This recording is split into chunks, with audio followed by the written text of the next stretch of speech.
अस्सलामुअलैकुम वरहमतुल्लाहि वबरकातुहू।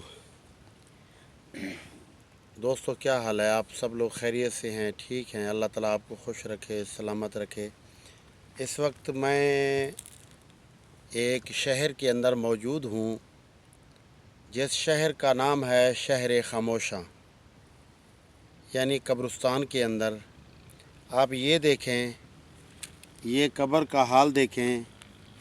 ये वही कब्र होगी, उसकी होगी कि जो पीछे बच्चों को ज़मीनें, जायदादें, गाड़ियाँ वग़ैरह हर चीज़ दे के गया है। लेकिन हमारा एक रूटीन बन गया है कि हम सिर्फ़ और सिर्फ़ मुहर्रम के अयाम में आते हैं। आगे पीछे हमें कोई पता नहीं है कि हमारे बुज़ुर्गों की, हमारे अज़ीज़ों की कब्रें किस हालत में हैं। तो दूसरी कब्र भी मैं आपको दिखाना चाहता हूँ। आगे थोड़ा सा आ जाएं। ये दूसरी कब्र है, ये देखें, बिल्कुल ये आपको नज़र आ रही है। ये कब्र देखें, ठीक है ना? खुदारा मेहरबानी करें क्योंकि हमने भी इधर आना है यार।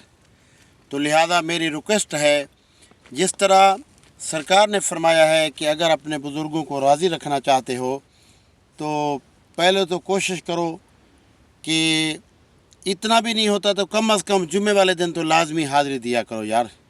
मेहरबानी करो। ये उनकी कब्रें हैं जो आपको ज़मीनें दे के गए होंगे, जो आपको गाड़ियाँ दे के गए होंगे, जो आपको दिरहम और दिनार दे के गए होंगे।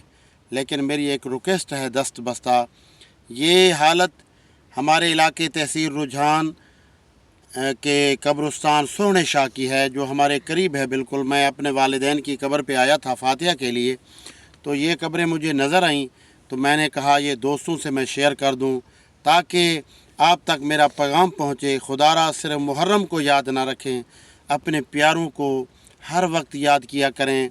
कम अज़ कम हर जुमे आया करें, उनकी कब्र पे हाज़िरी दिया करें, फातिहा पढ़ा करें और उनकी कब्रों को आके देख लिया करें। बहुत शुक्रिया, मेहरबानी।